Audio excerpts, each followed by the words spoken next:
This set of videotapes, titled OBX, chronicles the history and research behind the protocols I have developed and now use with my clients. These protocols are what I consider to be the most powerful methods of deploying cognitive behavioral strategy, which has been scientifically demonstrated to be the most powerful strategy for change ever developed. So first I begin with the backstory. I have been writing for many years now, and in my early years it was all pen and paper writing. I used to buy spiral-bound notebooks by the dozens, and I would fill those notebooks up and then toss them into a box when they were full. And often I would never really get around to reading them again. Once in a while I'd grab an old notebook and thumb through it, musing about how I used to think. But for the most part they were static documents. When I was in graduate school I bought my first laptop. That ushered in the transition from simply writing pen and paper in a notebook to typing it into a computer. It was not only much faster to type into a computer, but I also discovered that keeping all of my thoughts in a Word document turned my journal into a giant database of ideas that I could search with the simple find function in Microsoft Word. This turned my journals from a static notebook into a resource that I could search for thoughts and ideas that I had used before.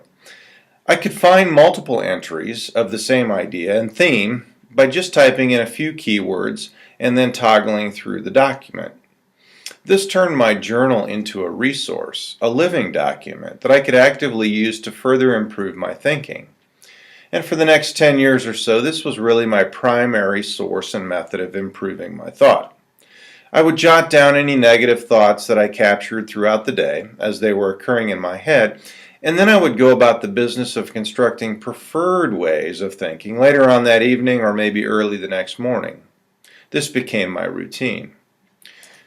Somewhere along the line I realized that I did a lot of thinking while I was in my car, commuting to work, driving places. So to capture these thoughts I began recording my thoughts on a small tape recorder. Then when I had time I would sit down and type out those thoughts that I had recorded on tape. Again, focusing on the task of formulating positive counter thoughts to debunk the negative ones that I was already thinking. As I got better at it, I would often skip the step of recording the negative thoughts and just go directly to recording the positive counter thoughts. As cell phone technology improved, eventually I ditched the recorder altogether and put my thoughts directly into my phone in the form of a voice memo. I can type pretty quick, but not nearly as fast as I can talk.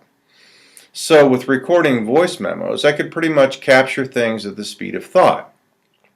And then later, when I had the time, I would sit down and listen to those recordings again, typing out the ideas I really wanted to keep in my journal.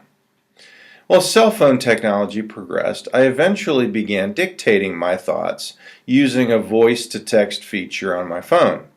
This was even faster, as I could now skip the step of having to type out the ideas I wanted to keep. It was like I was now able to type at the speed of thought. What I was really doing here was increasing the speed and efficiency of going from negative thoughts to preferred thoughts in a word processor, where I could read them, manipulate them, and work them to get them nearly perfect. Technology had improved the efficiency of getting from negative thought to positive thought greatly. But I was still just writing, dictating, typing, and reading my preferred thoughts. Then, in the spring of 2012, I was invited to give a TED presentation. I had given plenty of presentations in my lifetime, but this one was a pretty big deal by way of comparison. This was going to be taped live and kept by TED and put on the internet. I would only have one live shot at getting it right. Now, I had always practiced my presentations out loud just to get the feel of how things looked and sounded. This time, I decided to videotape myself on my brand new iPhone. Now, I've always believed in taking video performance to self-critique. I've been familiar with it since I used it in baseball to record my tape on swing or watching the game tape after a football game, etc. But with my iPhone, it was easy to simply prop up the phone and hit record. Now, I was only interested at first in critiquing my own performance. I was looking for distracting movements, annoying mannerisms, repetitive words, nervous tics, etc. As I watched the tape, looking for those sorts of things, I began to realize that I was learning the presentation much faster than I had ever learned one before. My videotaped practices, which I did many times, became my practice for my performance. Each time I watched the practice tape, I would focus on the performance. Watching my best performance was like practicing it again and again and again. And having it on my phone was so convenient. Whenever I had 10 minutes to myself, I could pop in my earbuds and literally practice my presentation. I practiced at the mall, in waiting rooms, on long drives to Bloomington. It was the perfect way to turn my downtime into practice time. That presentation wound up being one of the best I've ever given. Obviously, it had everything to do with the number of times I had watched myself on tape, giving my best performance. What I realized was that I was performing the perfect practice. All of a sudden it dawned on me that videotape of oneself performing the perfect practice could be a powerful way to train the brain. I started to get excited about the idea. Now, for years I've been talking about creating preferred thoughts and writing them down. For years I've done that myself, written down my preferred thoughts over and over again. Why not take a videotape of myself speaking those preferred thoughts and see what happened? I knew that writing down one's preferred thoughts was powerful, so I reasoned that videotaping oneself speaking these preferred thoughts out loud and then watching that tape ought to be even more powerful. So I began experimenting with the concept, and I was hooked from the very first try. My first try was to create some preferred thinking regarding a letter I had received from an attorney. My estimate is that the process of creating that tape and watching myself speak my preferred ways of thinking regarding that whole event reduced my anxiety by at least 50%, probably more. Writing out preferred ways of thinking was powerful as it was, but this new technique really took it to the next level. So I was anxious to try it again. The next thing I tried it on was the anxiety that I get in regards to giving public presentations. Again, the result was phenomenal. I have included both of these original tapes later in this series. I was super excited, to say the least. I knew that I was on the cusp of something pretty big. So from that point on, I began using the strategy wherever I could. I used it again and again for my own negative thoughts and began teaching it to my clients. My goal was to develop the concept and the protocols and perfect the process. I also began looking for some research to support the concept. I found plenty of research to support the power of video as a medium in advertising, but nothing really to support the specific way that I was using video to bolster cognitive behavioral therapy. It quickly became apparent to me that I was blazing my own trail here. So, what does one do when there is no research to support the validity of a technique or protocol? Well, you do your own research, of course. So I set about the task of gathering as much data as I could to support the validity of my experience. I knew it worked. There was no doubt in my mind at all. But I felt I had to have some data to support my claims. So I began thinking about ways that I could put together an experiment that would support my protocols and give credence to my techniques. Now, if you know anything about research, then you know it is difficult, time-consuming, and quite expensive. One first needs a good research design, one that calls for proper controls, valid ways to measure objectives, etc. Then you need people willing to follow the protocols and not vary from the approach. And lastly, you need lots of money. Some research experiments cost hundreds of thousands of dollars. Well, I didn't have any of those resources, so I decided to think about alternatives. The only alternative that was even feasible was to do the research on myself. Now, the major advantages to doing so were that I didn't have to rely on other people to get the job done, I didn't have to lay out money, and I could do it on my own time. The major disadvantage, of course, is sample size.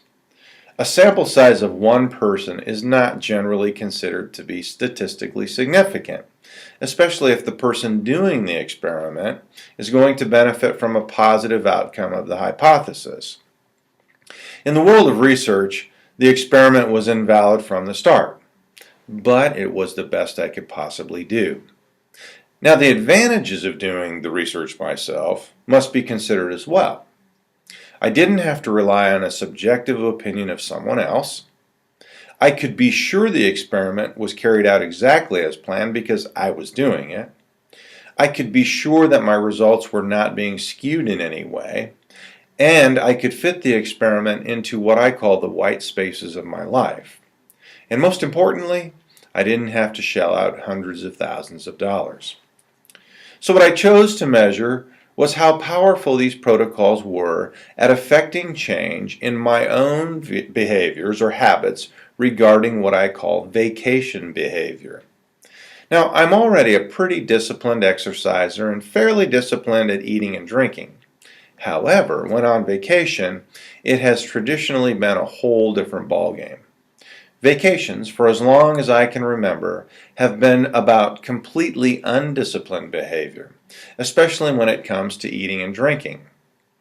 Vacations were clearly times to eat and drink whatever I wanted, so I would indulge, or more accurately, overindulge. It was fun, of course, while I was eating and drinking, but I would pay the price by spending a significant portion of my vacation with heartburn or feeling just punky. Now, I had tried for years to change this behavior. Every previous attempt would last for about the first day. Then I would say, screw it, and continue eating and drinking the way I always had on vacation. This would result in fun, yes, but also in popping antacids to deal with the indigestion, feeling pretty lousy on many mornings, waking up late, and skipping my workouts. Vacations were something that I had never made a concrete effort to change. To me, it represented that last bastion, an untouched area to which I could apply these principles. So I decided to use this as my topic for research. Now, I had the perfect setup in June of 2014. I have been on vacation in 2011 to the exact same place, with the exact same people, and it was the same place I was going to be going in June 2014, Outer Banks, North Carolina. On the vacation in 2011, I had done my usual. I had every good intention in 2011 of controlling my eating and drinking and exercising every day. It simply didn't happen. So this time, I had the opportunity to do the exact same vacation, only now using my new techniques and new protocols to make a difference.